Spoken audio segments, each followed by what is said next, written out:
Now let's turn and take a closer look at another big event that's happening right now. Supercomputing 23 is being held in Denver this week, and we're on the lookout for the best, latest, most important news.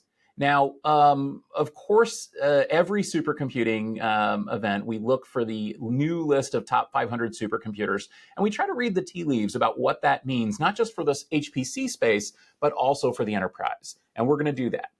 We're also, of course, hearing more and more from Nvidia. I mean, they're the big gorilla in this space. And Nvidia just came in with another body blow with the GH200 Grace Hopper superchip.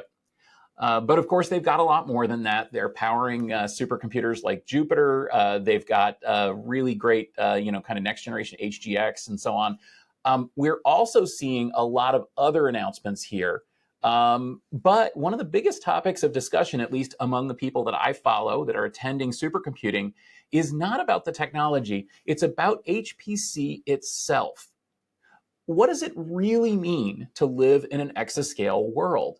And does living in an exascale world really matter? And does it make sense anymore to talk about exascale and scale beyond that when everything is so AI and accelerator focused?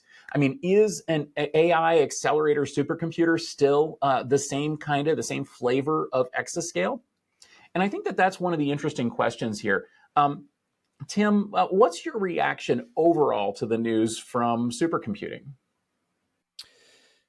Well, like you said, there's definitely a shift in how we're doing things within what would be a traditional data center environment. And scaling, which I think we'll get into later on, is a big part of that, right? And to start this off, Stephen, I think I bring it up just about every time I'm on here with you. I am not the compute nor storage enthusiast that you are, but I did have the opportunity earlier this year with the Art of Network Engineering team. We got to go visit the Oak Ridge National Laboratory where supercomputers such as Frontier live.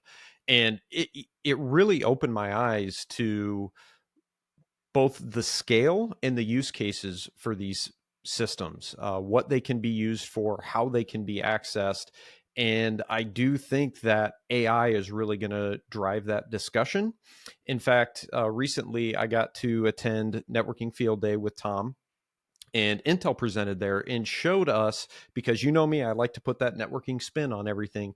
They showed us how data centers are really built, HPC environments are really built from a networking standpoint, and where there are different use cases such as Ethernet versus InfiniBand, and how you really want to, much like in the traditional networking sense, how we try to separate normal data plane traffic from management traffic.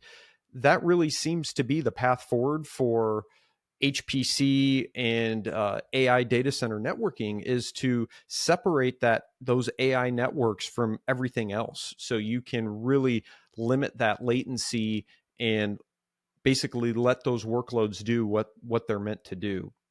So I do think we are going to see more and more play in this space for HPC, more supercomputers, which is going to drive, near and dear to my heart, higher networking capacity and really the need for it. Absolutely. And I think that interconnect is one of the areas that people are really focused on when they're thinking about taking HPC technology out of the national labs and into the data center in the cloud. Certainly, that's one of the areas that companies like Nvidia, AMD, Broadcom, Intel, and so on are focused on. But it's one of the things I think that is also I don't say red flag, but a bit of a yellow flag in terms of scaling, because we as an industry really have to figure out how are we going to adapt to this world. How are we actually going to build ourselves, zetascale supercomputers when we're still struggling to deploy exascale? So I do want to talk a little bit about that. One of the problems, of course, with achieving zetascale is that you have to figure out how to interconnect all these systems. You also have to figure out power and sustainability. although manufacturing is going in the right direction, the challenges of scaling really are rearing their ugly heads. I think a lot of people expected us to live in a zetascale world in just a few years, but I'm wondering if a lot of people are starting to say, wait a second, maybe we won't be able to achieve that, not because it's physically impossible, but because it's just not practical. We're going to be using too much energy. It's going to cost too much. It's going to take too much to cool it.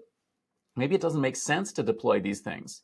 Another important thing I think that I'm looking at here is, Intel had hoped, I think, to topple AMD on the top 500 list this time around, but they were unable to do it. So Intel's Aurora is number 2 on the list. AMD's Frontier is number 1. Why is that? Well, because Aurora is not fully operational yet. It's the Death Star, in the first Star Wars movie, not the third one. Anyway, the point is, it's not quite fully operational yet.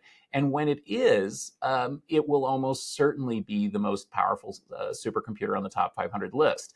But they haven't gotten there yet.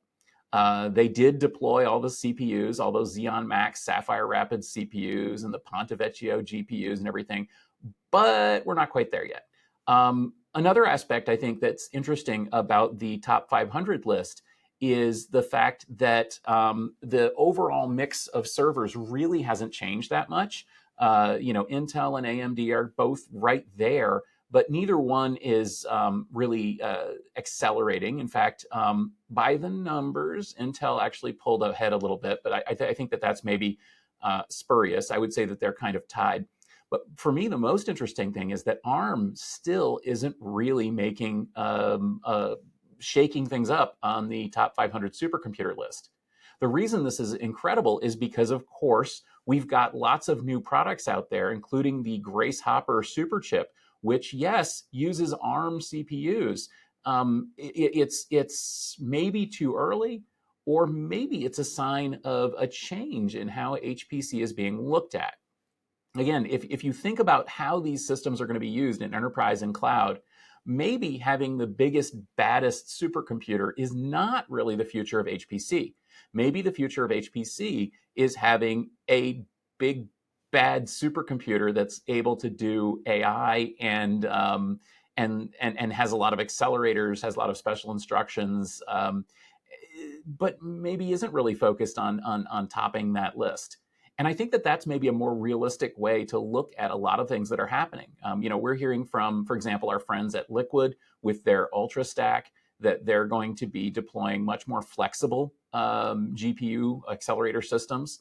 We see AMD talking about, well, there's a lot of rumors and a lot of excitement about what AMD is doing next with their, MI 300, 200 series. And of course, there's Nvidia right there with the HGX H200 introduction. Now, this thing is really cool. So basically, they're taking the latest Hopper architecture and they're pairing it with HBM3E memory. So you can have up to 141 gigs of memory, which is basically double the capacity and much more, 2.5 times the bandwidth of the A100. And this is an HGX, meaning that it can plop right in there on a server from companies you've heard of, like Dell and HPE and Supermicro. And, they can deploy these things quickly. People can use them quickly. I feel like this is the future of HPC. But of course, there are questions about NVIDIA's ability to deliver this stuff and questions about the timeline. And like I said, there's a lot of excitement about what AMD is doing here. So overall, from my perspective, it just seems like there's a lot of uncertainty, and yet a lot of hope, I guess, for what comes out of the HPC space and into the enterprise. Stephen, again, me being the silly networking person in the corner, I look at this and say, well, we've come from general purpose CPUs and that eventually wasn't good enough. So we moved to GPUs. And now we're already talking about that potentially not being good enough and how we need to scale. And I'm reading through this article from HPC Wire and I'm immediately thinking, this is a Moore's Law thing, right? And it's funny because it was actually quoted in this article saying that the end of Moore's Law is coming. There's no doubt about that. And what I find interesting is my personal thought was, okay, according to this article, you're not going to be able to build big enough data centers to scale to this anymore. But I like your perspective on this, Stephen, is that actually, yeah, we probably could. We could continue to physically scale, but at what point does that not make financial or resource or environmental sense anymore? And I think that in the world we live in now, that's probably the bigger question here. Yeah. Absolutely. And we'll be keeping an eye on it. Supercomputing is still going on. In fact, as we're recording, I think Nvidia is on the stage. So it's too early to say yet what all the news from supercomputing is. But stay tuned next week as we continue our coverage of supercomputing.